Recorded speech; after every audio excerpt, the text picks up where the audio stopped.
Just a friendly reminder that the opinions expressed on this show are not worth a Canadian penny, so disregard anything you hear that might get anyone in trouble. And despite some of the great ideas you may hear, don't try them at home. Go to a friend's house instead. It's time to get a gun. That's what I've been thinking. Well, I could afford one. And if I did just a little less drinking, time to put something between me and the sun. When the talking is over, it's time to get a gun. Because sometimes it takes a while to catch up for the various places we go live on. Yeah. Take a little while to get going. I don't think I've met Tony before, so it's nice to meet you, Tony. My pleasure. Tony is one of our new guys from Calgary. Oh, nice. Yeah. And then Kyle is in the States right now, and I'm in Edmonton. Cool. Yeah. Not yet. Soon it will be. Oh, soon. Okay. Understood. I got to get through that dad jokes in. I was doing a doubleheader Maple Seed this weekend, so I'm still on it right now. That's awesome. All the dad jokes. Yeah. Yeah, that's right. All right, that should be enough time for the streaming services to catch up to us. We'll start. Welcome to Slamfire Radio, episode 620, recording live on August 27th, 2025. I'm your host, Cowtown Tony. I'm another host, Kyle. And you will see Adriel jump on later with our main topic. We'll start with what we did in guns. Kyle, what have you done in guns? Well, I guess kind of a couple weeks because I was the one that was late last week. So, the other weekend I shot a local match here in Carlsbad, and yeah, wasn't bad. Shot my PCC.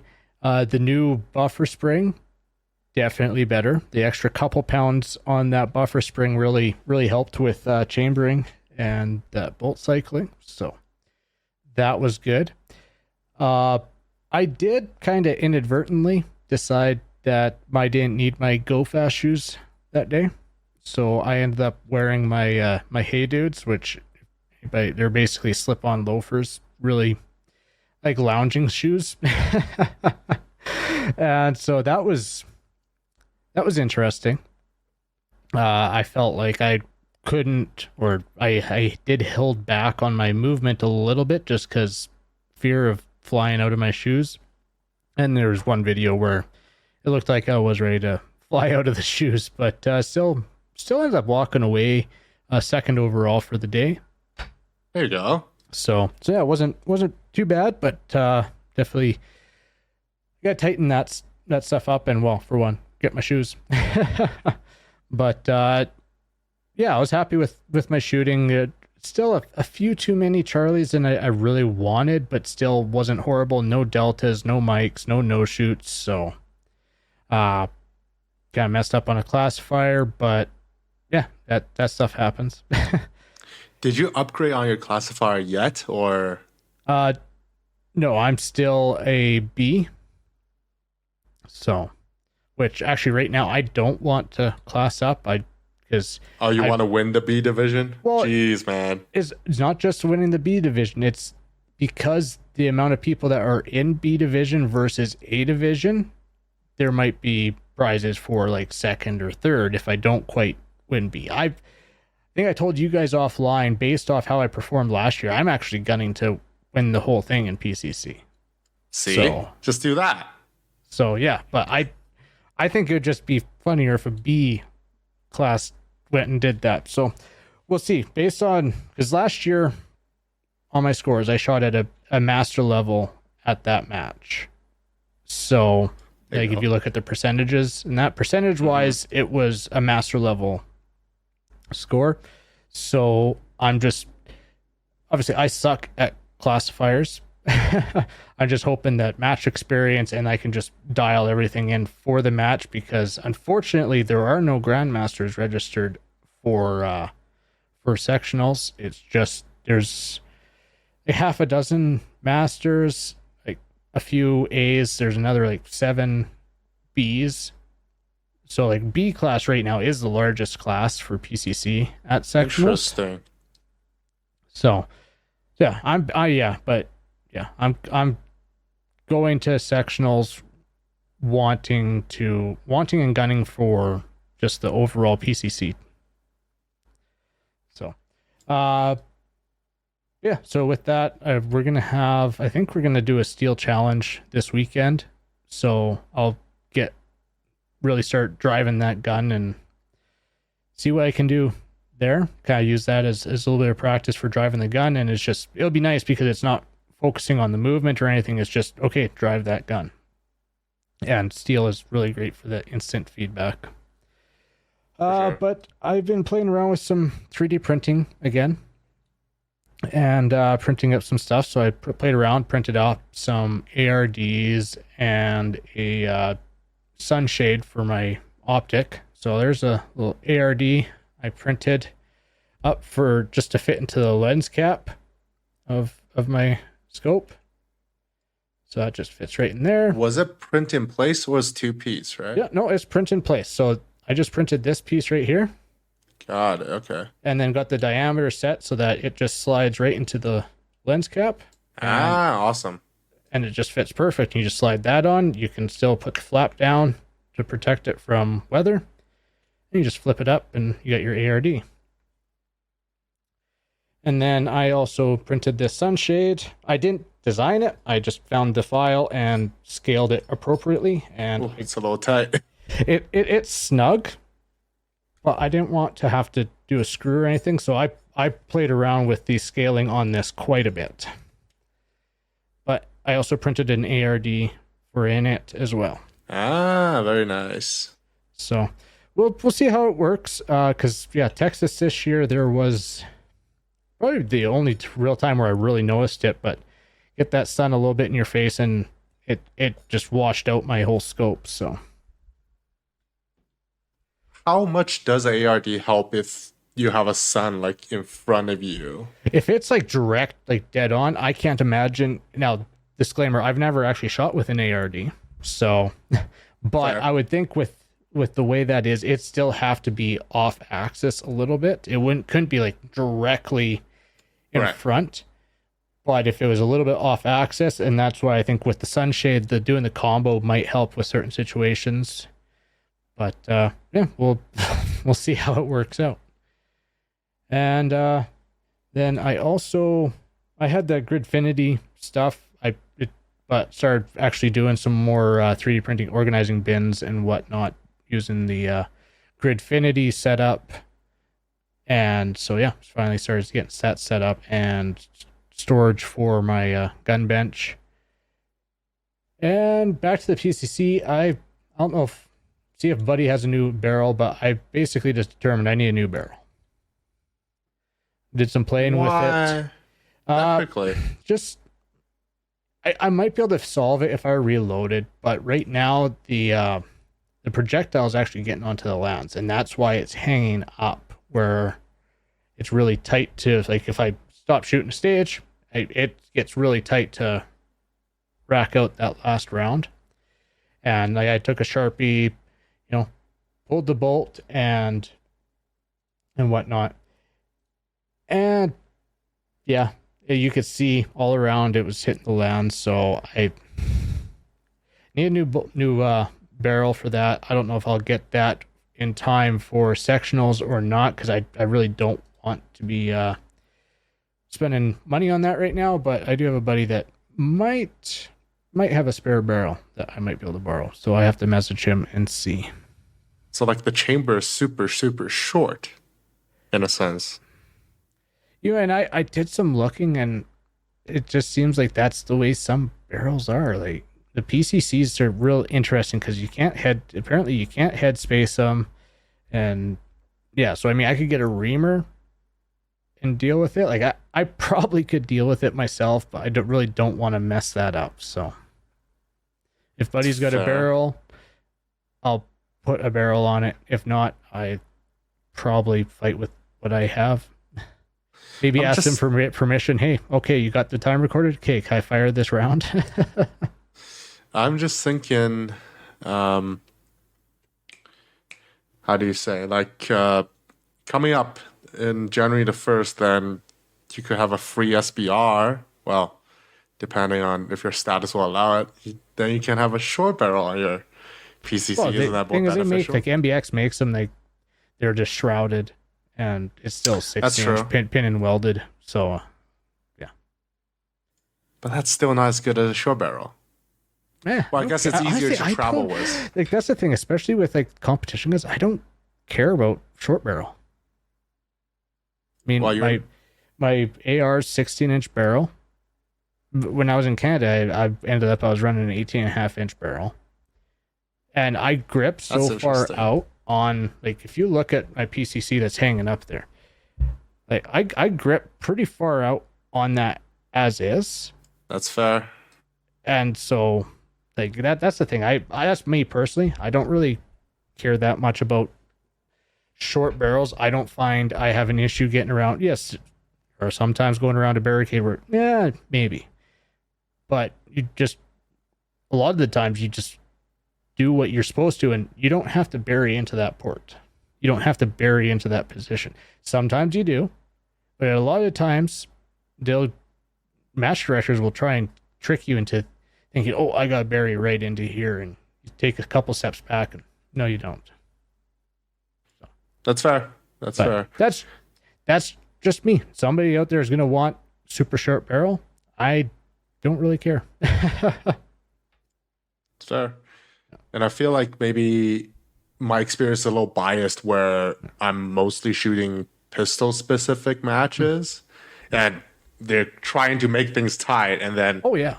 my 19-inch spear just seems way too long trying to go in and out. Oh, and there's definitely stages where I look at, especially shooting with pistol, and I was like, it's like, yeah, no, the pistol would be so much faster on this stage than my PCC. But going down to a 14-inch barrel or a 12-inch barrel on my PCC wouldn't make that big of a difference. It would That's still true. be pistol was better for that particular deal. So I don't know. My personal opinion, whatever it's worth. But yeah, that's pretty much it for me. Yeah, just keep trying to get going for sectionals. How about you, Tony? What you get up to? Actually, I have a last question for you. Okay. For USPSA majors, because for USPSA matches you have to have classifiers. For major matches like sectionals, is that still a requirement? Well, no, you don't have to have classifiers. You go in as unclassified. Same thing as IPSC. You don't need to have No, classifiers. not your score, but like stages. Oh, so yeah, like IPSC, they're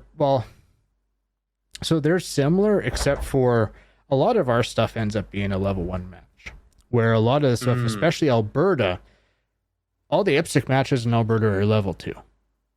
So that's why those matches are considered on your match performance. USPSA has that, but you need so many grandmasters and whatnot, and all your club matches end up being just level 1s.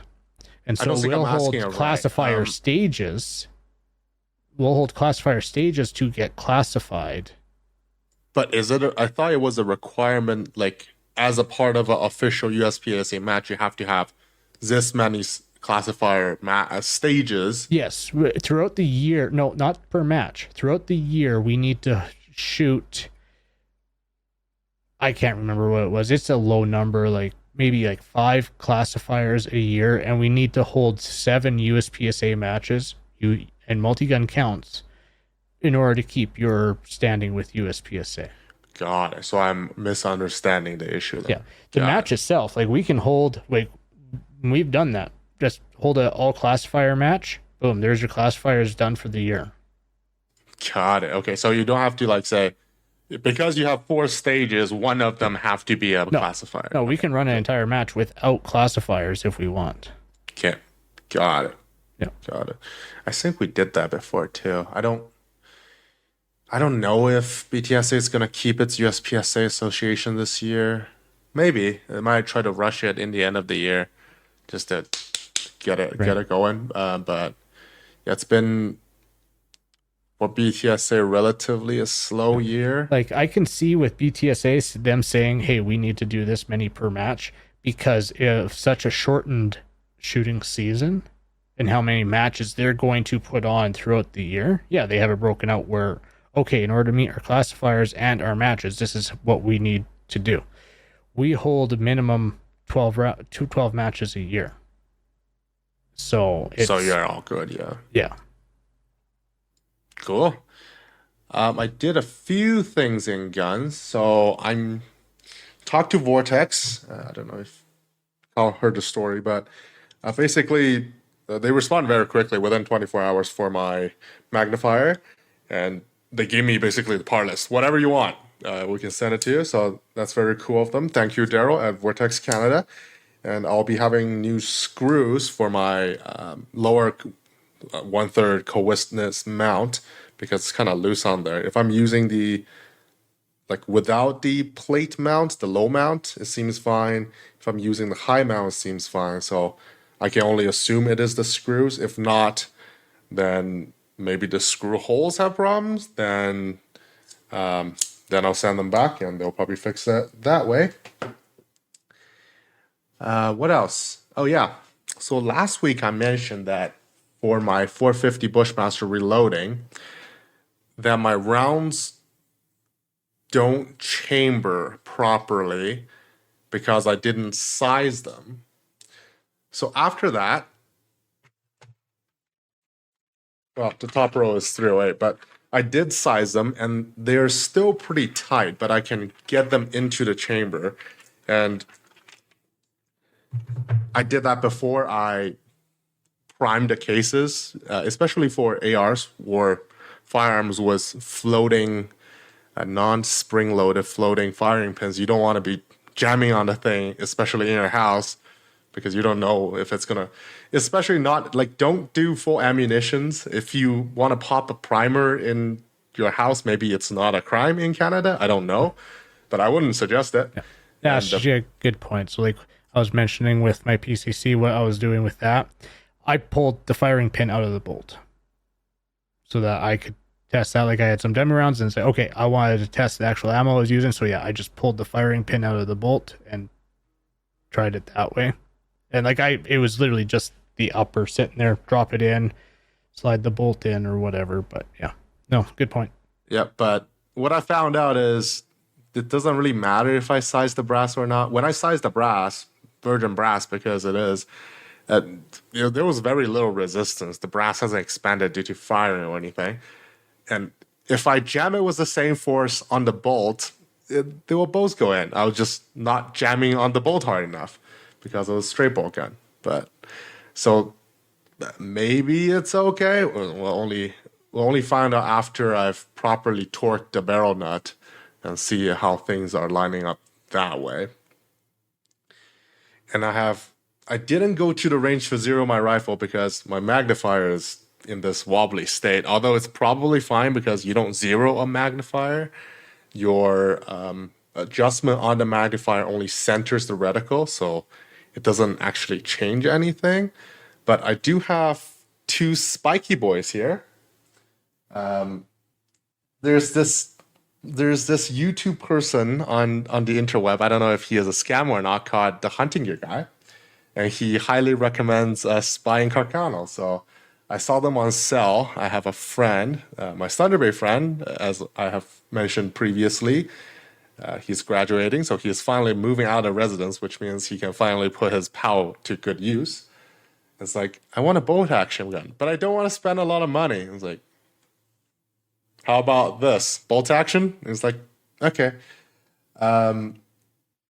So they were on sale, so I bought two. I thought I'll get one for myself as well for a good price. You would think they will be right next to each other in the case and will be stablemates that way, but they are not. The first one, this one is a 1933 production, and you'll see it will have a hexagon chamber. Both of them are not the 38 spec, which would have the roller coaster side deleted. And this particular one have the mid-cycle lever style bayonet release. The other one, similar idea, similar finish. They're, I won't say crude, but they're just not very well maintained over the 100 and some years. Well, no, almost 100 years. These are not even 100-year-old yet. But this one have an odd stamping on the back that says 1983. So I have no idea where it went after it was produced in Italy. A similar thing, but round chamber this time. And built in 38. So still like inter two wars period. But this one have the finalized, improved version of the button release bayonet. So a little bit different. Both chambered for a 6.5 Carcano, of course. And they uses in-block clips, like Mannlicher style clips they call it. Not quite the same as the M1 Grand, but similar ideas.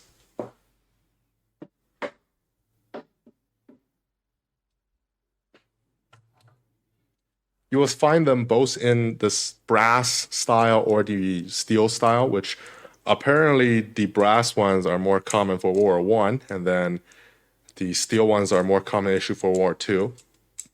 Because they're rimless, they are lined up in a single file, which means you can load them either way, which is a benefit at the time.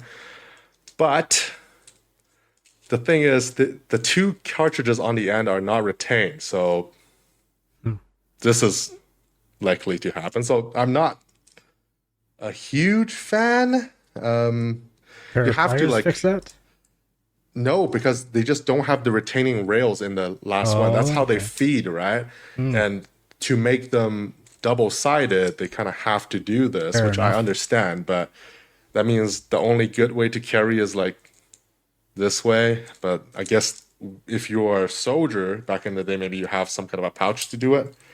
Yeah, but even just they'll jostle kind of loose, so not a fan in that regard. But we'll see. These are, I forgot to bring the box to a show. These are 140 some grains PPU, and they are FMJs, but they have a distinct kind of round nose to them, which is more correct to the originals. The originals launched a 162 grain bullet. That's why if you see some of the previous videos where Adriel talked about his, these guns with modern ammo shoots very high because the old style bullet give it a very different trajectory. Also did some reloading because Battle of Alberta is coming up. So I loaded some 223 for my PAR.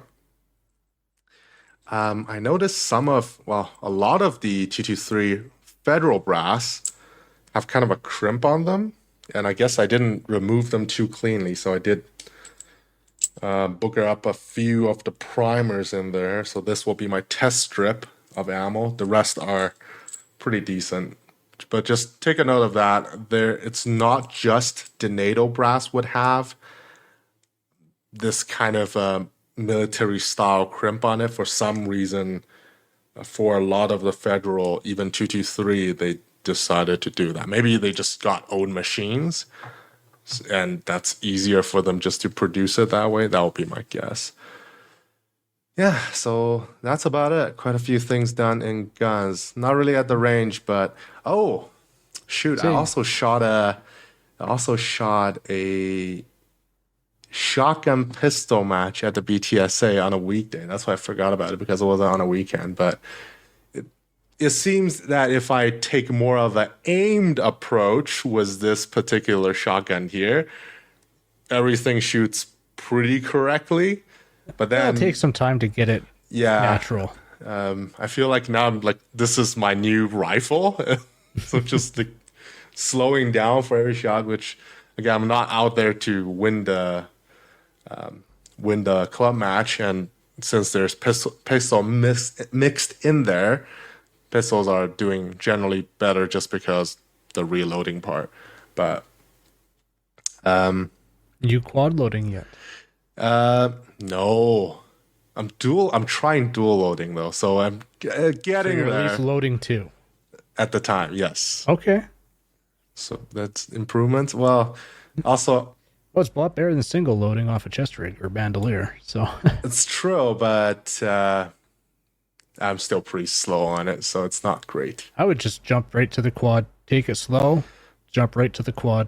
That's fair, but Because a slow Again, it's quad's still going to be faster than a mediocre dual two load. load twos. That's fair. That's fair, but I think my shotgun journey is still long. So we'll see about that. All right, let's go to upcoming events. I see that Maple Seed just sent out an email today.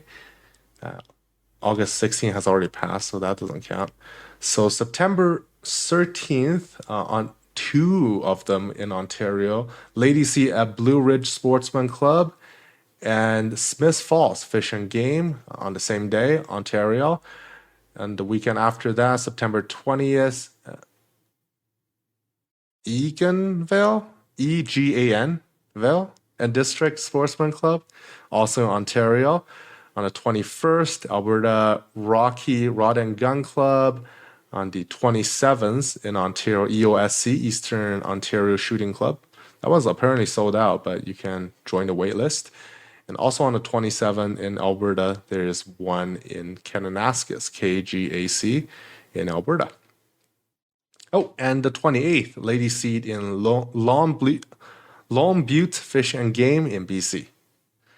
And after that, we're probably winding down for most of the center part of Canada. Ontario still have a few going. For events, go to mapleseedrifleman.com. Cool. Let's see, HGG Firearm Training. He's got one coming. Well, he's reducing the schedule to about once a month. September 13th and 14th at Shower Park Fish and Game. And non-restricted on the Saturday, I'm assuming, and restricted on the on the following Sunday. Ontario Rifleman Association. I don't know if there's still events going on. Dave is not on. I just take a quick look. Doesn't look like it. The calendar seems a little empty right now. Okay. And more 3-gun matches coming up. I think there's still spots for Battle of Alberta, which will be on, well, starting Saturday and Sunday, 6th and 7th September. And multi-gun at Shower Park on the 20th. That's both in September. Chaz have one on the 4th of October. And Mighty Peace 3-gun team match also on the 4th. I'm guessing 4th and 5th of October. Yeah, that'll be full weekend deal. Awesome. And then October 18th, Shower Park Fish and Game. Cool. Awesome. Let's go to the news. I curated the news for this week, so it's going to be mostly Alberta related. And considering we're entering September very soon, hunting related. So hopefully you don't mind. There's a few things. Let me share my screen over here. All right, so the first one is somewhat related to the earlier announcement in the year about how Alberta hunting is changing.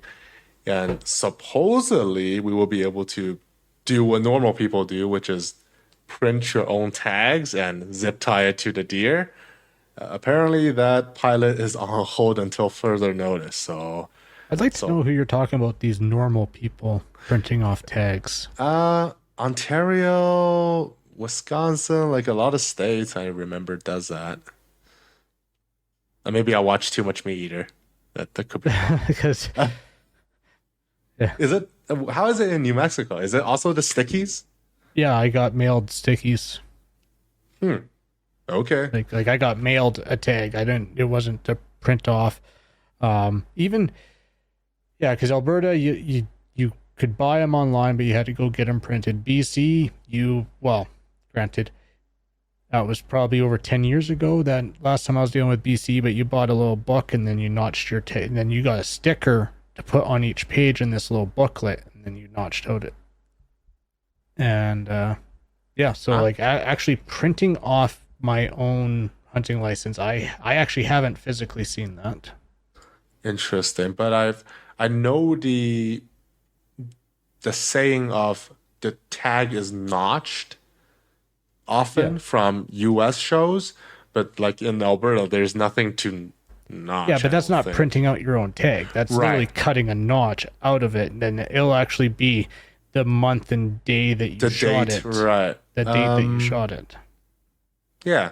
Well, at least Kelly mentioned Ontario's like that, so Yeah. That's one thing. What else did I want to show?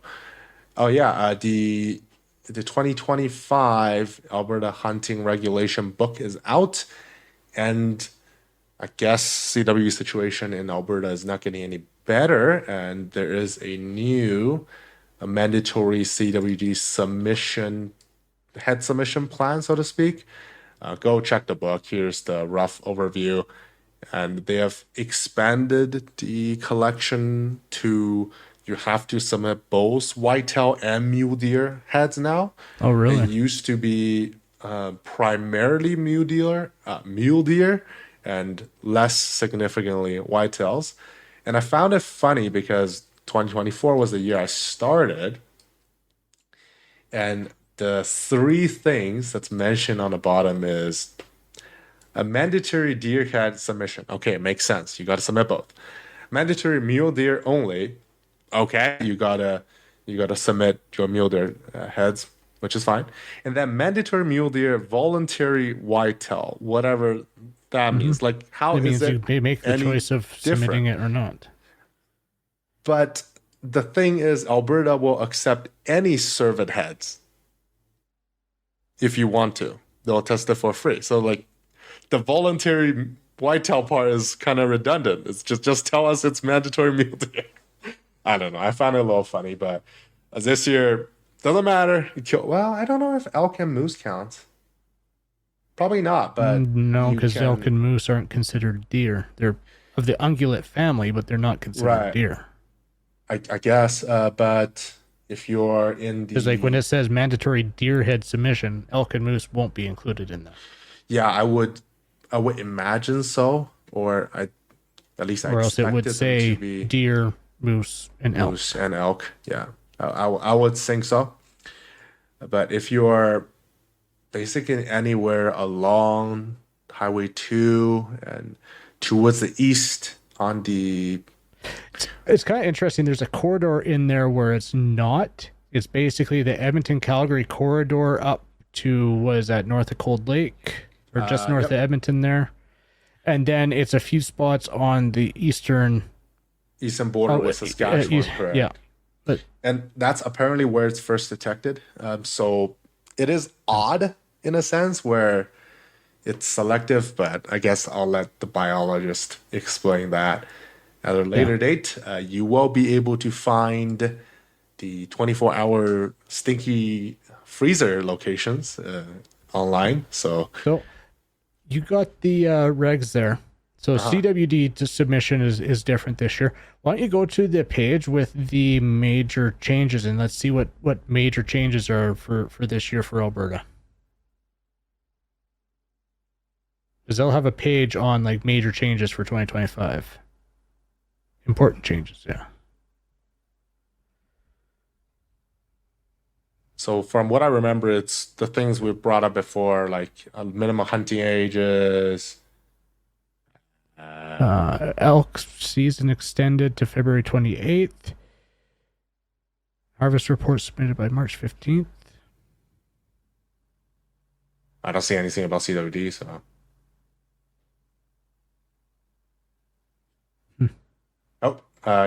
Mandatory submission for whitetail deer and mule deer heads for CWD. Well, this is pretty clear.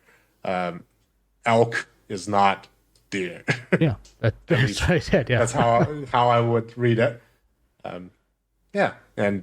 Basically minimum changes to your hunting ages. You have to, I guess, recover your edible game bird. Well, I mean, like there was some stuff there, like you're just turkey can be now hunted with any weapon that is not prohibited for hunting upland game birds. Huh. Can we hunt? I'd have to sit down with it, but yeah, it looks like there's definitely some changes. Yeah, definitely some changes, and you can use a 22 now, center fire. So 223, 22 250, 22 Cree, da da da da da. You can have a lower draw weight for your bowls, and you can have a tracking dog. Have to be on leash to track. Oh, they reduce it to 20 to 35 pounds. Ooh, Yeah. I don't know how I feel about that. What was the old 45 or the 50? 45. Hmm. I believe 45 or I might saw have been it's 50. Yeah. So. Yeah, I don't know how I feel about that one. Which is a fair concern. I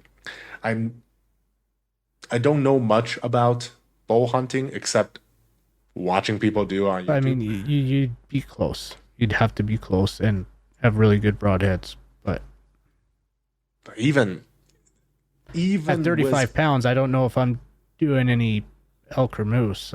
Oh God, I would sure hope not. But it's just like, even with a well-placed shot, good equipment, they still take off running. I mean, it's that old argument. Yeah, you can take a 22 long rifle and you can kill a lot of stuff with that shot placement. Yeah. So how much do you want to rely on that perfect shot placement? I literally, I don't know how I feel about it. I know where I'm leaning, but I kind of don't want to lean that way because power isn't everything. But it could. But it's just, yeah, I don't know how I feel about that. Well, it's a balancing, right? I guess since they lowered it to 223, they thought maybe it was fine. It's like saying, well, I mean, yeah, you can't really compare 223 to 35-pound bow weight. Right, that's true too. And from what I see, firearms are just a lot more lethal in that regard. Well, you got more range. As far as more lethal, I mean, my bow at 4 yards literally turned a heart to liquid. So that's fair. It's got more range. They're both equally lethal. They just got more range. Bow hunting is difficult. Are you gonna do that in the States or no? I'd love to. Yeah. Do they get extended? Do you get any kind of extended seasons? There's special seasons for archery. Cool. The thing is, like New Mexico, most of the stuff is draw. There's not a lot for just over-the-counter general season here. Do they have anything that's over-the-counter or no? Yeah, you can get some oryx. You can get Barbary sheep. There is some stuff that you can get over-the-counter. And that's for like big game, and then there is some birds that you can do. But yeah, like there's not a whole lot for over-the-counter in New Mexico. Cool. And if you're interested in CWD stuff, most of the local provincial governments have sites about it. Even Ontario did, until I found out they actually don't have CWD in Ontario, which is interesting to me. But yeah, here's your breakdown on the data from the 2024-2025 hunting season. And apparently more than a quarter of all the mule deers they tested were CWD positive, which seems a little crazy to me. Well, I guarantee you that all the deer they tested were from the CWD areas. That's true, because they're... I mean, there's a lot more deer than that get taken that never saw a test. That is true. That is true. But to me, I would... At this point in my life, I'll probably submit everything just because I can, and it doesn't hurt me, except I have to bring the head over to Cabela's in Calgary, which is fine by me. Yeah, well, you're in an area that's surrounded by mandatory... Whatever. Up in Grand Prairie, I wouldn't. That's not a CWD area. I wouldn't submit in Grand Prairie. That's true. That's fair. If a person like I think Wainwright as an area wasn't in the mandatory. If I was in Wainwright, I would actually consider it because you're kind of right smack dab in the middle of two CWD areas within an hour, 2 hours. So, I mean, I'd have to take a close look at that map, but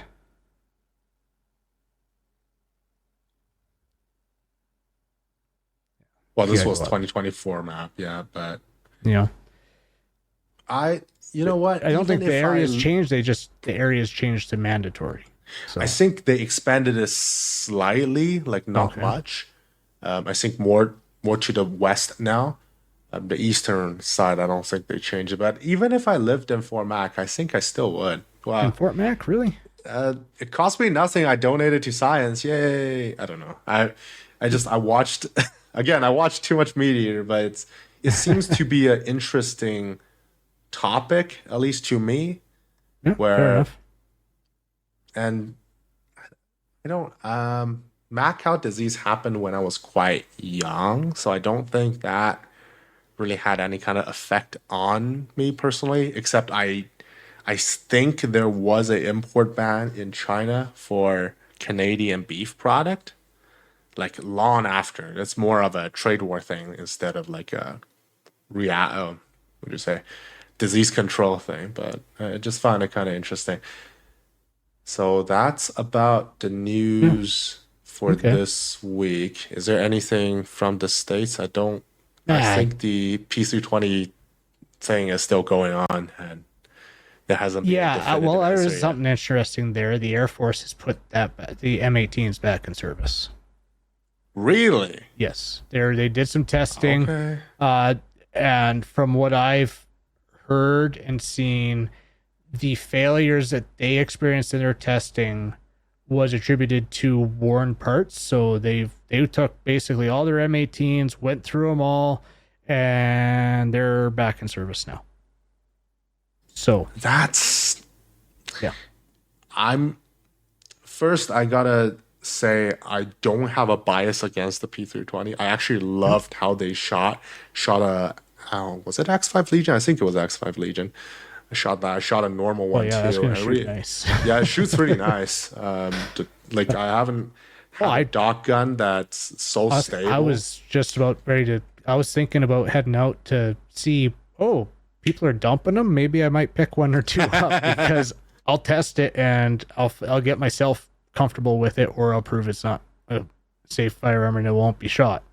But if they're dumping them for cheap, then And I think for our application, just to spore shoot was the risk is largely oh mitigated. no, I don't want that thing going off unless That's true. my That's finger fair. is on the trigger.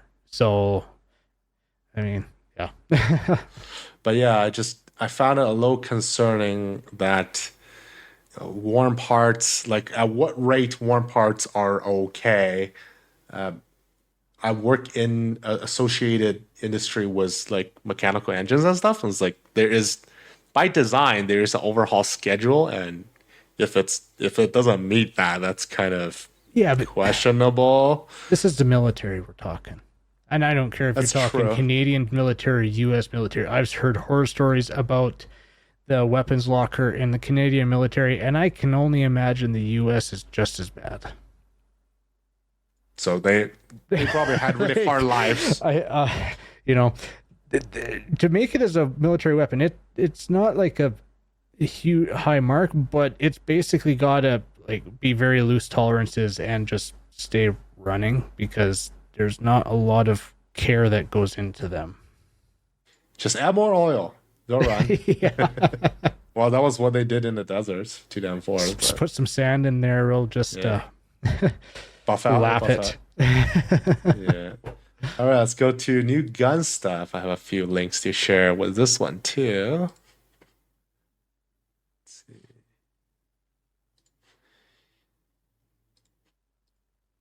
First, it appears that our elbows are lowering from the elevated position. And it will appear that tariffs on the U.S. gun and ammo industry would be dropped by September the 1st. So, well, I Run Gun on CGN has this post. So, hopefully, Grain of I don't- salt. I don't recall if there was a huge increase in ammo prices. I don't think so. But if Well, it could come down a how little much? bit more. Well, I mean, you have to see how much was imported in that time, because if it's already been in the country, the price shouldn't be going up on it. That's fair, but well, business I mean, will try to. It's I Run Guns, so grain of salt, but yeah. Click here for the updated list provided by CBC. Oh. Sure. Auto steel. Yeah, auto steel, whatever. Let's see. Ammo. Guns and ammunition. So, sure. Yeah. Actually, quite a few things. Tobacco. I was gonna say there's a lot on that list. Bottled water. Really? I did not know that. Well, I guess there isn't. Yeah, orange Is that juice. the list of that the tariffs they're dropping? No longer subject to the Canadian tariff at the beginning of September. Yes. Okay. So a bunch of food products, alcohol, tobacco, cosmetics, Tires. protein powder, Interesting. horse saddles. That's cool. Clothing items. That is a list. That is quite a list. I think it would be easier to say, hey, it's dropping on everything except for this. I think except for steel, Because I think at the top there you said Aluminum. like aluminum and steel products and yeah, And like cars. everything else is basically yeah. on auto, steel, and aluminum will remain for now. Wasn't that easy? Well, That is quite the list. Wow. lawyers got a lawyer, so It's the news. There's no lawyers involved in that, especially CBC. that's true. But I'm thinking like probably some lawyers and negotiator made this list or something. I don't know. Smoking lighters and pipes. What are As opposed to the smoking lighters? non-smoking, Yeah, the it's- non-smoking lighters. Like the Zippo lighter is a smoking lighter or not? Now I'm very confused. that lighter is specifically for smoking. This lighter is for lighting your candles. There's a difference. This lighter is for assaulting. We're gonna ban that. It's an assault style lighter. All right, going to Profit River. They have this. This is a double-edged sword situation. Ruger American have released their Gen 2s, and now the Gen 2 ranches have come into the country to appear.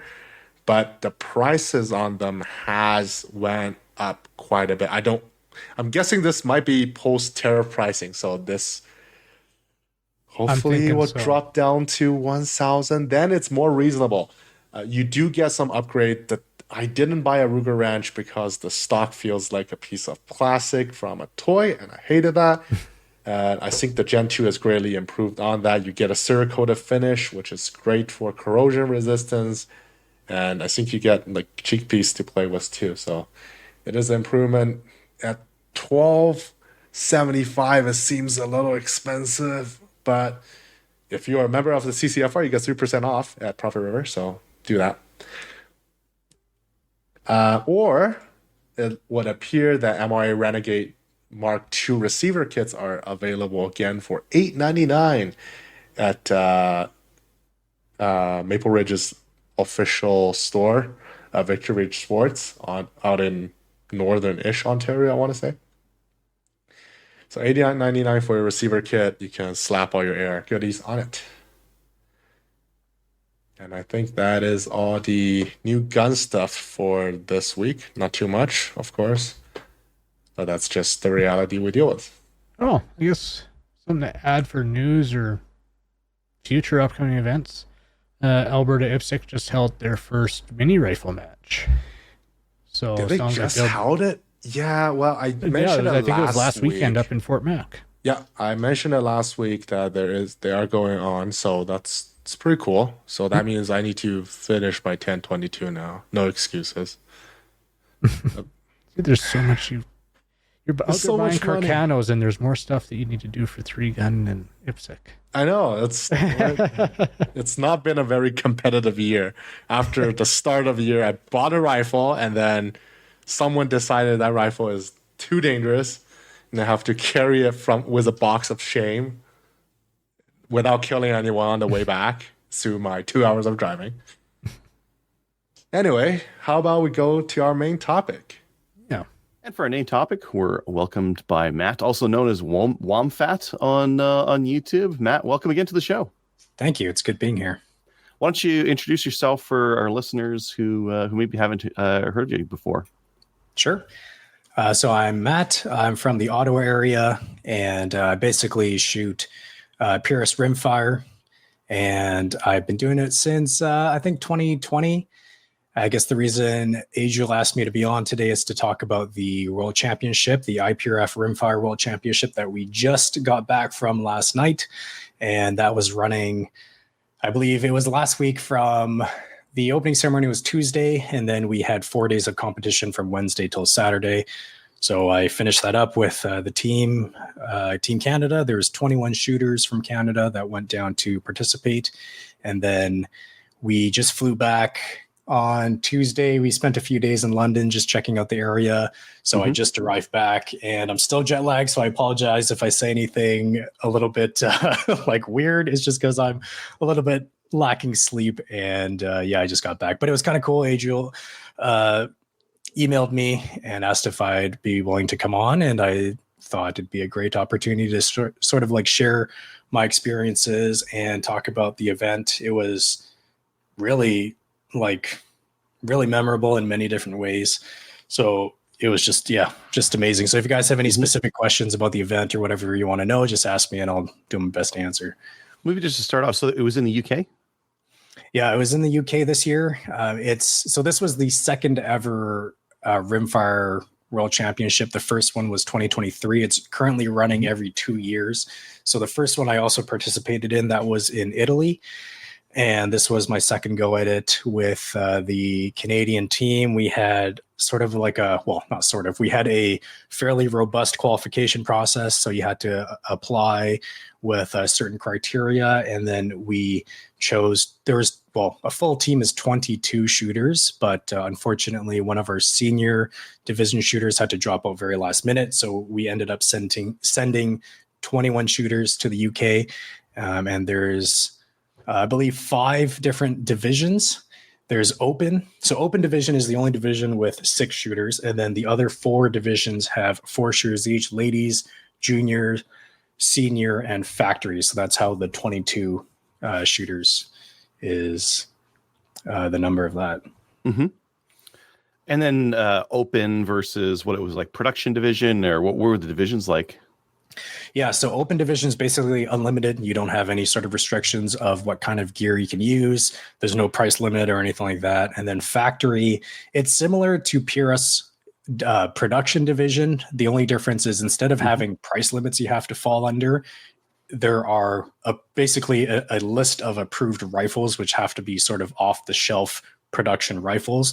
But what's interesting about factory division for IPRF is there's no limit for your optics. So you could run a Zico optic on a factory rifle, and you have some very, very competitive rifle options in factory, such as the MPA factory rifles, which are basically like a rebranded Voodoo, and you have the new Anschutz APR. So some really, really high-end rifles fall into factory, and you can use any optic under the sun. Then we have ladies division, senior division, and junior, which are pretty self-explanatory. That doesn't sound like a 1022 will be very competitive in the production category.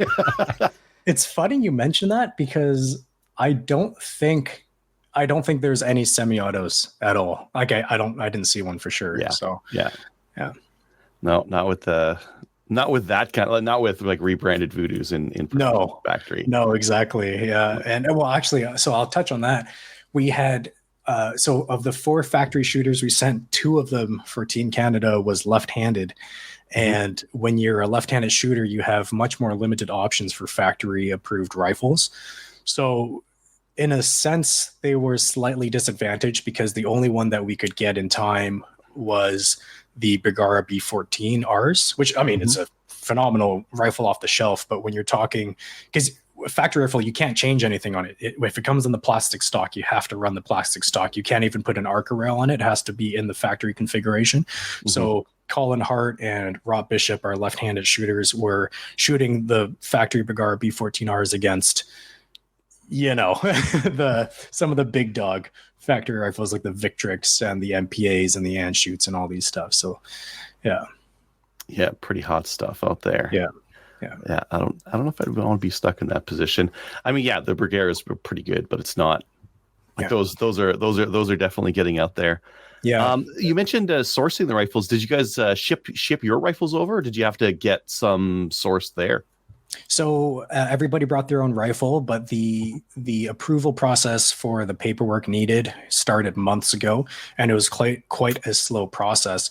Everyone was approved for the rifle, or in some cases 2 rifles, to bring there, and we had like police forms and everything you had to fill out. We had a few spare rifles because some people had 2 approved, just in case, in the event that someone needed a rifle or a loaner there. We did have a couple spares, but they were all our own.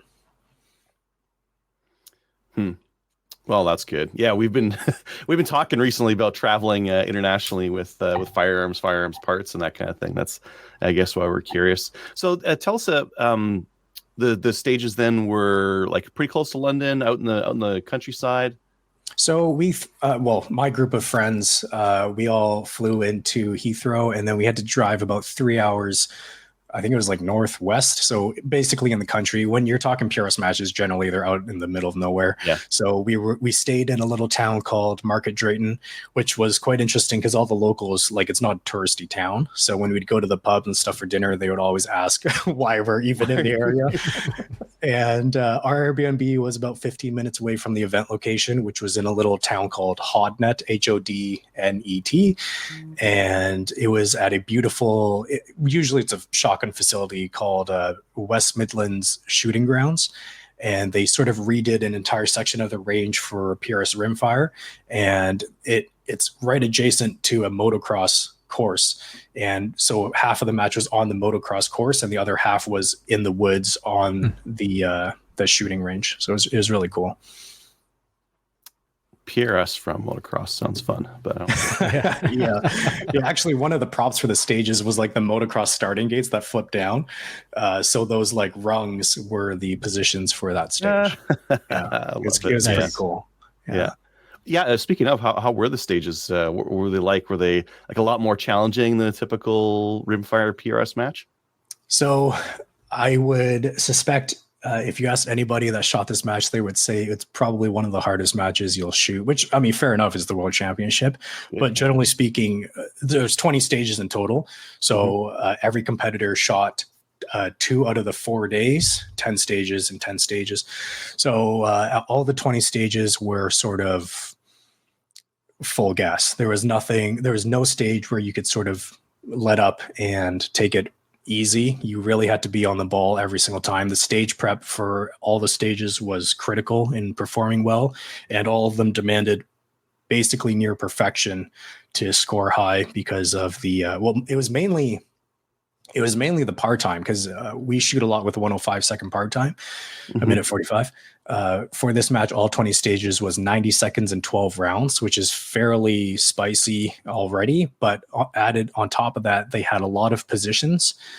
Most stages were 4 or more positions. I'd say 4 to 6 was average. There was one stage with 9 positions, another one with 12. So you really had to move. And the targets, given the venue, they weren't super easy to find. Like when you're shooting in a farm field and there's nothing in the field except for the targets, it's pretty easy to locate them. But when you're on a motocross track and there's like hills and dips, and then in the woods, target acquisition is a lot more difficult. And they had all the targets at different distances and things. And there was not a single stage where you would double tap a target. You would always shoot one target and then engage another one. Or you had to move positions if it was just a single target stage. So it was a very high level of difficulty overall, which, fair enough, it's the highest level of competition you're going to shoot in like a PRS style match. Well, and I like the idea of it being really challenging, because you wouldn't want to have a bunch of people like clearing all the stages. I'd rather like separate the best from not the best by for sure. Yeah, it was very challenging, and I think the way things shook out really did put the best shooters at the top. So in that sense, it was great. And there's only a few off the top of my head. I think 3 of the 20 stages were just a single position, but they would have like 12 targets. So, and then 2 of those were prone, but huge angle pans from some targets to the other, so you had to move your whole position and your body and your rifle and everything. So even though it was one position, you still had a lot of movement to deal with. So I really enjoyed the course of fire overall. It was challenging, but a lot of fun. Cool. And you did really well. I saw the scores. Thanks. I appreciate that. Yeah. Maybe tell us a little bit about like how the event went for you and which stages you did well at. And yeah, for sure. So, well, first off, the entire event was scored on impact scoring, which is sort of like a new up and coming scoring system. So traditionally, like everything was on practice score. But the cool thing about impact scoring is since it's web based, scores are input live. So when the RO is standing there with the tablet and he's following your stage, as soon as he hits hit or miss for a shot, it's uploaded and live, so people could follow along. You can go on impact scoring and look at the results and stuff and stage by stage breakdowns or whatever.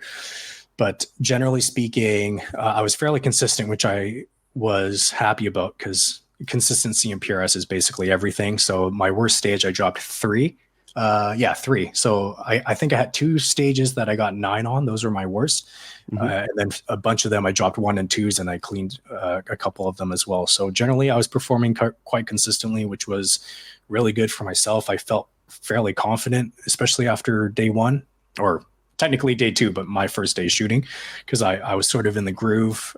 There wasn't a single stage that I timed out, which in a way didn't surprise me because I can shoot pretty fast, but a lot of shooters were struggling with the tighter part times. So I sort of adapted the best I could in order to not leave any points on the table, but still, of course, you have to balance going fast with being stable and precision and all that.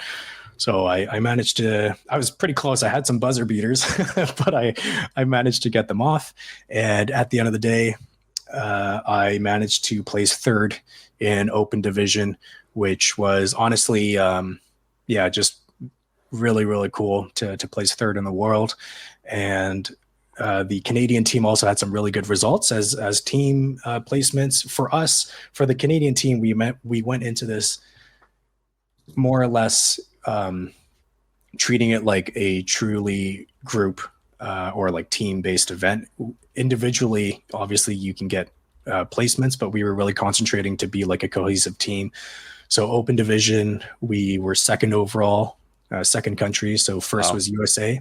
Of course, yeah. Well, actually, I mean, it was a tighter race than you might have thought. I think at the end of the day, let me backtrack. So the way things are scored, open division, again, there's 6 in open division. It's the top 4 shooters that make your division score, and then the bottom 2 are dropped off.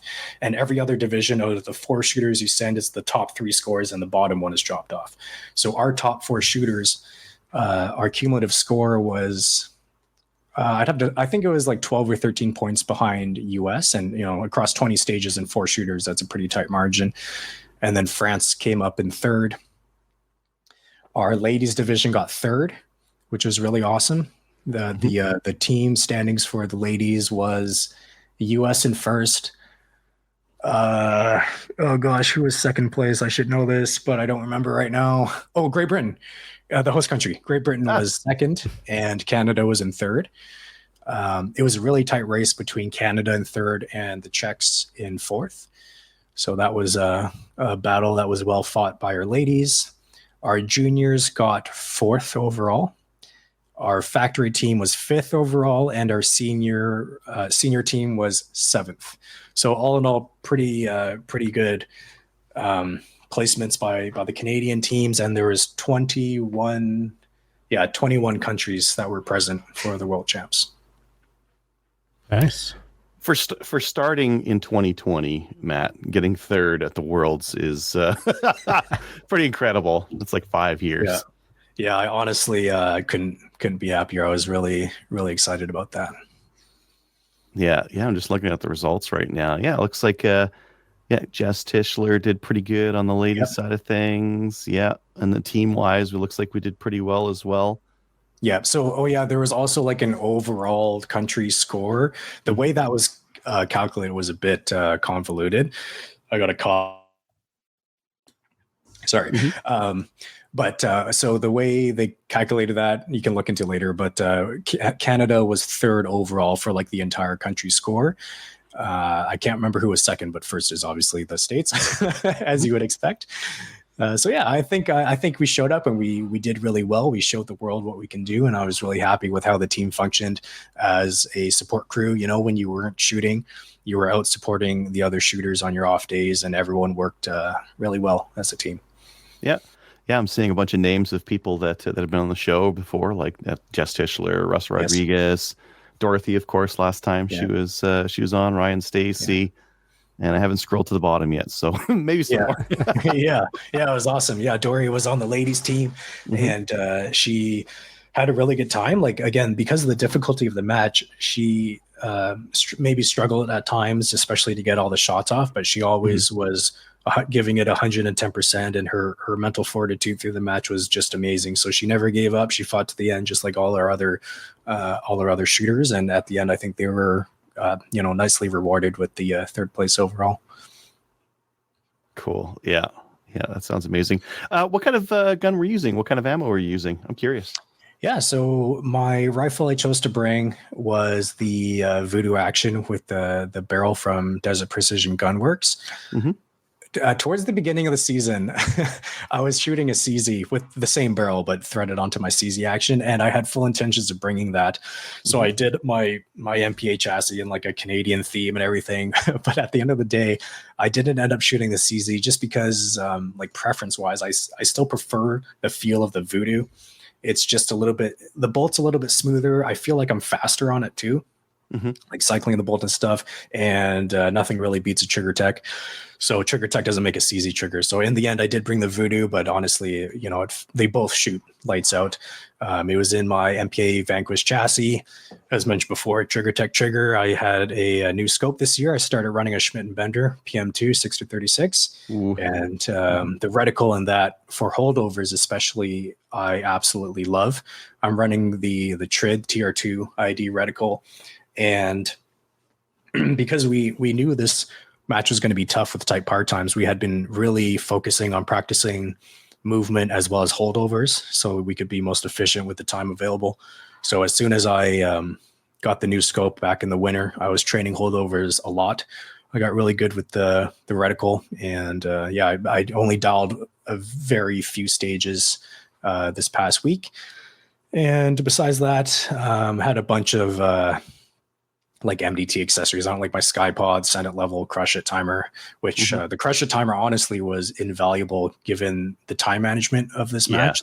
That aspect was critical. So I have my Crush It timer to set. It gives me 3 alarms, halfway point, 20 seconds left, and then 10 seconds left. So I can sort of keep track of my time management on the stage, just hearing the audible beeps as opposed to having to look at a screen.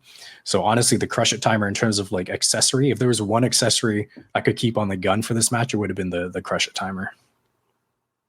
Yeah. Interesting. Yeah. Don't need the angle sensors or anything like that. Just that timer. Well, what other goodies you got on that gun to shoot with that third?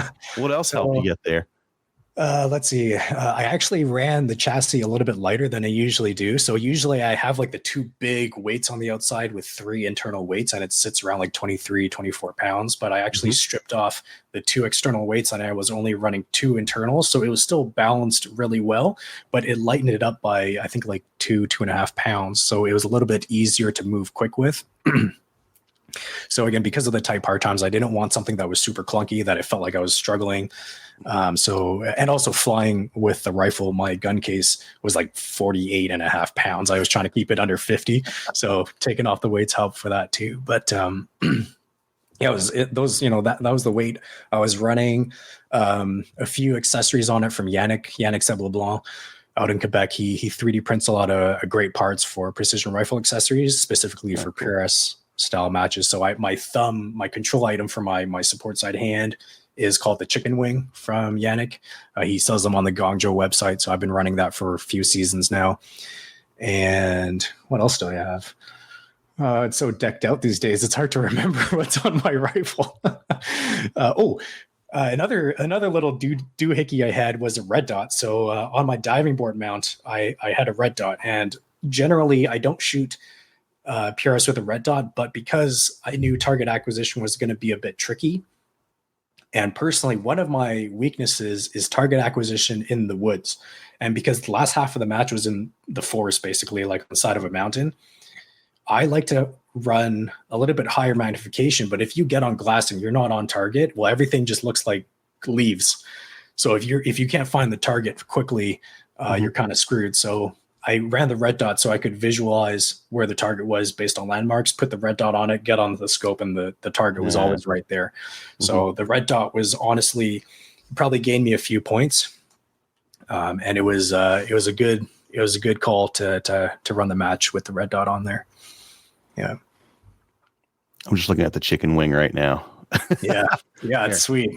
I'll share my screen just because I needed to see it. I'll share with the other guys here, but yeah, it's a little 3D printed doohickey for the side there. So that's your support hand that's holding that down then? Yeah, that's right. Because we will shoot on top of a barricade bag. So your support side hand, the thumb, basically like this portion of your thumb can hook onto the chicken wing, and the other part of your hand can control your barricade bag. So it's like a sandbag basically. And when you lock that in, it's like extremely stable, but you can do really small, like fine adjustments on the front of your chassis.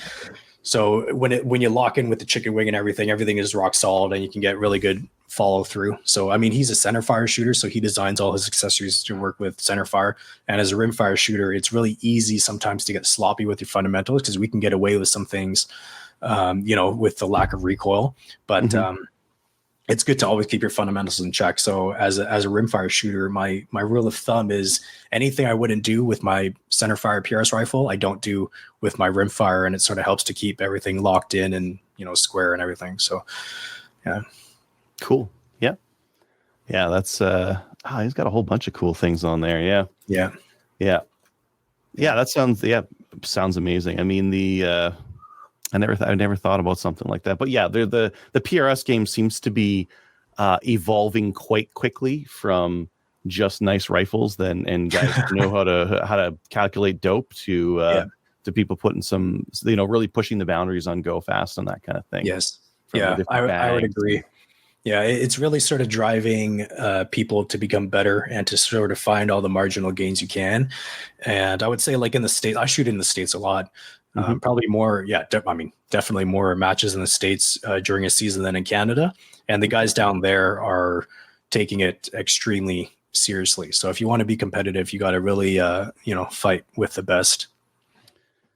Yeah, the best. And not only are they putting the time in, they're getting the gadgets and they're putting the training in on those. Yeah. Yeah, cool. Sounds like an amazing. Where's next year's going to be? So we're not sure. Well, again, it's every 2 years, but they haven't announced it. There's rumors that, it might be in Australia, or it might be, there's two countries that are going around, Australia and Lithuania, which is like kind of random. But there was actually a Lithuanian team. So, they obviously shoot PRS rimfire there. So it'll be interesting to see. I mean, the qualification period currently for the Capra qualification standards is 2 years. So this year counts towards what would be the 2027 World Championship for this, but we're not quite sure on the location yet. Got it. And then one of our listeners here has a question. I think you kind of answered it there. Sorry, I'll just click that one more time. But they're saying, I know you can get the CZ457 and the Voodoo Rim-X to perform the same level accuracy-wise. Why'd you choose to run your Voodoo? Easy to balance for MPOA? Just a familiarity. Like you're mentioning, the bolt smoothness was one of the factors. Yeah, that's right. So, I mean, as amazing as the CZ is, it's still a like factory action, just with a super awesome custom barrel threaded to it. And the bolt, it feels fine. Like I could shoot it probably and get the same score, but I just love the feeling of the Voodoo action and smoother. The bolt throw just feels a little bit more natural to me. And like I mentioned before, Trigger Tech doesn't make a trigger for the CZ, and I prefer that over the Timney trigger I have on the CZ. Again, it probably wouldn't affect my score, but it's more of a preference thing. Both the barrels are the same, roughly the same length, and I have a Vanquish for the CZ and the Voodoo. So honestly, I could take either or. I still plan to shoot the CZ. Actually, I got someone at the match last week. CNC's his own magwells, so he gave me an aluminum magwell to test out for the CZ. So I'll run it for sure. It's a great rifle in its own right. And well, actually, so Dory, she was shooting the CZ, same barreled action, but her barrel is a bit shorter to keep it a little bit lighter.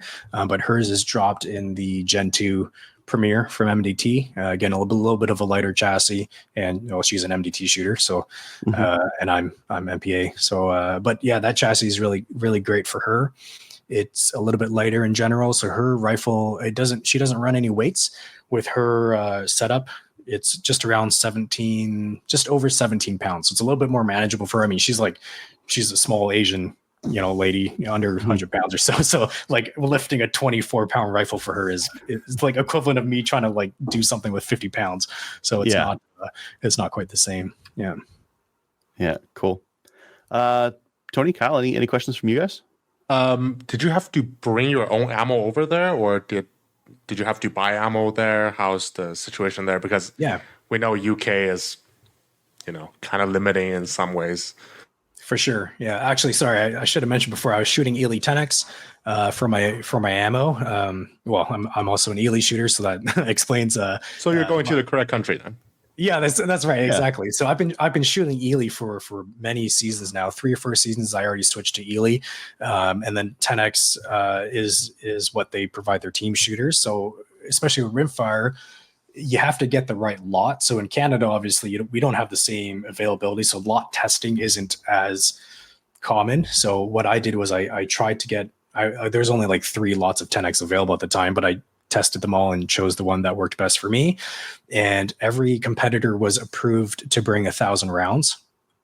So most people brought 1,000 rounds, and we were able to purchase ammo there if needed, but I don't think anyone from Team Canada needed to, because the match itself was 240 rounds plus train up days. You're probably not going through more than 500. So we really brought double what we needed to.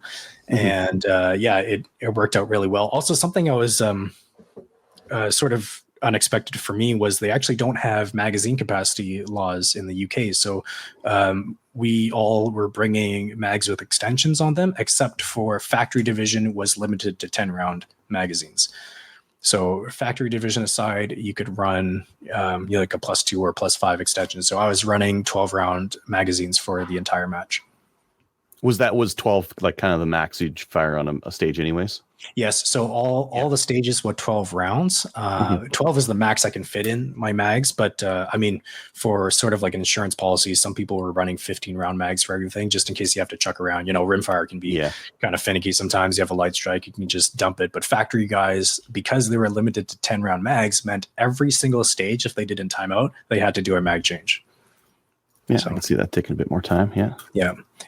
And sort of the gamer came out in some factory shooters, and they had these mag couplers. So instead of having to reach down the belt, they could just do the little flip upside down swap. Yeah, no, not even upside down. They were side by side. So it was side just by side jungle down, mags. Yeah, down and back up. So really, really fast mag changes. And Russ Rodriguez, one of our factory shooters, had a mag coupler that he used. Cool. Yeah. Tony, Kyle, any other questions? None from me. Just good job. It was great to see Canada as a whole do so well, and then like obviously yourself, getting podium on just your individual score. But Canada all around. So good to see. Yeah, thank you. I appreciate it. It was it was something that at first wasn't a goal. I was just head down, going stage by stage. But after my first day of shooting, the scores again are public. It's hard to avoid because people are coming up to you saying good job and stuff.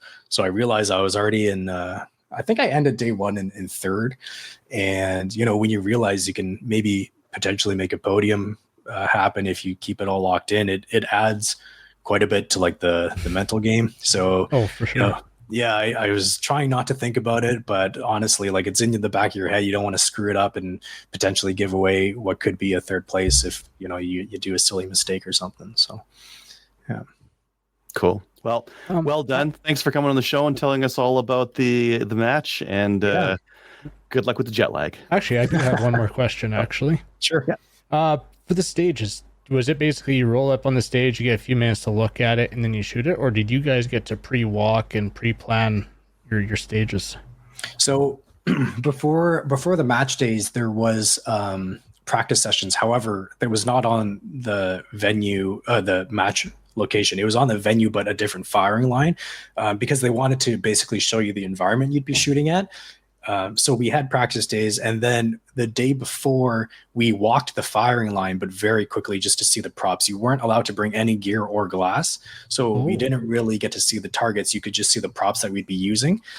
And then when you approach a stage on your shooting day, because it was squads of up to 14 shooters, they really had to keep things rolling. So what every stage officer did was, you have 5 minutes to prepare. So you'd go to the stage, the entire squad has 5 minutes to range the targets. They did publish the range in the course book, but everybody always verifies, using your own rangefinder. So you'd have 5 minutes to range, to look at the prop. You're not allowed to touch the prop. You can just look at it. Mm-hmm. And then as soon as the 5 minutes are up, they start the first shooter. But if you're like the last shooter, you could actually be waiting on a stage watching everyone shoot it for 30 minutes or whatever. So, right. And then as a supporting shooter, since my first day of shooting was day 2, I actually saw the first 10 stages on day 1 before I was shooting it. But that's why they keep the same divisions shooting the same day, so it's fair within your own division. So it's not like an NRL Hunter match where you go in completely blind. It's a little bit of a different game, kind of in between there. Yeah, exactly. So you do your own stage prep, but you got 5 minutes, and it's not like because you only have 90 seconds. I mean, it'd be totally unreasonable to have to range things on the clock. So it's all pre-prepped, and then you shoot the stage the way that you plan it, basically. Okay, cool. Any other questions? No. All right. Yeah. Matt, thanks again for coming on and telling us all about the IPRF Worlds. Yeah. Congrats. Well done. And thank you. Hope to see you second or better in a couple of years on that podium. Yeah, we'll see. Yeah. I'll also mention Dory and I, we sat down today and filmed sort of like it was actually a fairly lengthy debrief. Mm-hmm. So you can look out for that video that'll drop on my YouTube channel. I have to edit it, so it might be a couple of days, but we each picked some stages specifically and broke it down. So if you want to know more about the stages, we're going to do a more detailed breakdown of some certain stages. We'll explain how we approach them and so on and so forth. So, yeah. Cool. Well, thanks again for coming on. Yeah, you're welcome. Awesome. Thanks, guys. Thank you, Matt. All right. See you guys later. Cheers. Thanks again, Matt, for joining us for the main topic on the International Precision Rifle Rimfire Series World Championship, and congratulations on the podium finish. Yeah. Let's go to listener feedback. Kyle, do we have any emails? No, we do not have any emails this week. What about YouTube comments? Yes, we have 2 YouTube comments from Eddie. Awesome. First comment is, Tony, I don't like hoodies while hunting either. I find it can partially block some of my hearing. As for your toque, you can wear it over your cap if it's cold out. 1911s have firing pin springs. They're drop safe. You may be thinking of a SIG P320? Laughy face. I would assume the liberals ban things or not by referencing the base model. Example, the Blaze 40, or I wouldn't assume, is what he was saying. Example, the Blaze 47 debacle, its base model is a Mossberg Plinkster. Okay, so I have two things to discuss on this topic. First, apparently the Series 70 guns are not as drop safe as the Series 80 guns for 1911s because they don't have a firing pin block. Can it be drop safe? I believe so, especially if you have a Series 70 gun with a titanium firing pin. That seems to do the trick. But apparently if you drop a stock Colt Series 70 1911, it will go off. Just how the history books have it written. The second thing is on the Blaze 47. I'm guessing because they have a different model name and probably... It was dressed up as an AK-47. That's it. It was the same receiver as it's a Mossberg Plinkster, but different furniture, and that's why it was banned. But does it have a different reference number? Well, it was sold as a different SKU. Well, right? yeah, so, but no, that's just a prime example. Like it is a Mossberg Plinkster, it was the Blaze 47 version of that. Well, But then I have to look into if the look like a modern sporting rifle TM22 shares the same FRT as the regular base model TM22 or not. And I'm thinking they couldn't really selectively ban it at that time. So right. Yeah, they flipped through a catalog. Oh, that looks scary. That looks like an AK-47. That's banned. right, but I'm thinking that's because they have a different FRT. Because if you flip to the page that says TM22, it wouldn't look scary. And maybe they will not do things to it. I don't know. Again, our government. I get what he's saying. Don't try and use logic with them banning stuff. That is very fair. His second comment here, man, flying with firearms to Hungary, or anywhere for that matter, without prior permit sounds risky. You can end up being turned around and booking an expensive flight home if they decide to reject you for whatever reasons, or worse yet, in a foreign jail. Absolutely. I mean, that was kudos to Justin for doing that, but man, I don't know if I could have enjoyed the trip over until actually getting into the country because of that hanging over the head. I don't know exactly what's happening. But it worked out for him. Yeah. But I absolutely hear you on that, Eddie. Like, especially like foreign law, you want to triple check everything, right? Yeah. Like, so, not recommended. Not recommended. Well, I mean, he did his research. There was no other way. He did his research, and so kudos. I just know I wouldn't have been able to relax on that trip until that got done, but that's fair. Yeah.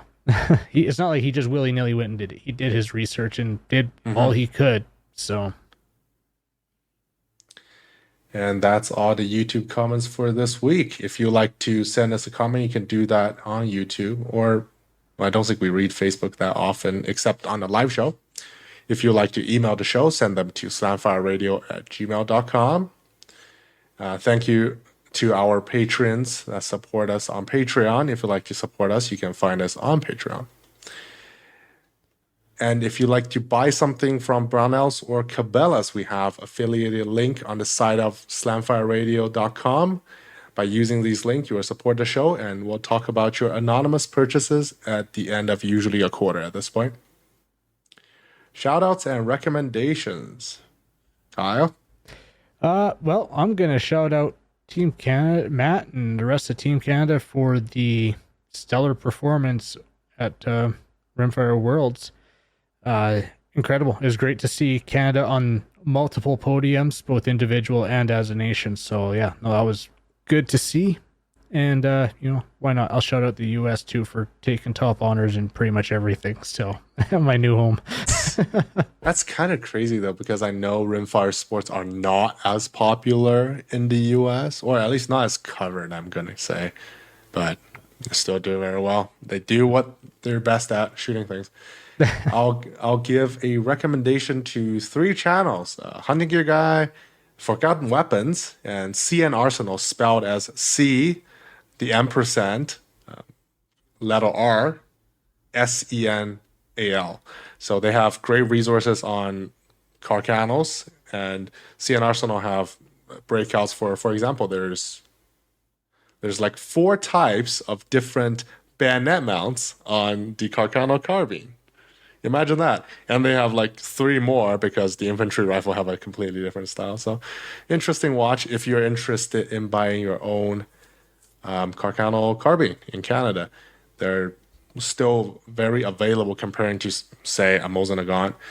And I didn't have the chance because this was an online order, but if the shop will let you take the one you want, maybe you'll be able to find a good one. Join our Discord server. Watch us on Facebook, YouTube, Twitch, and Player. Join the CCFR, and we'll see you next week. See you next week. Good night, Kelly. So if you have any comments or questions for the show, please send an email to slamfireradio@gmail.com. Now go grab a gun and shoot something. When the talking is over, it's time to get a gun.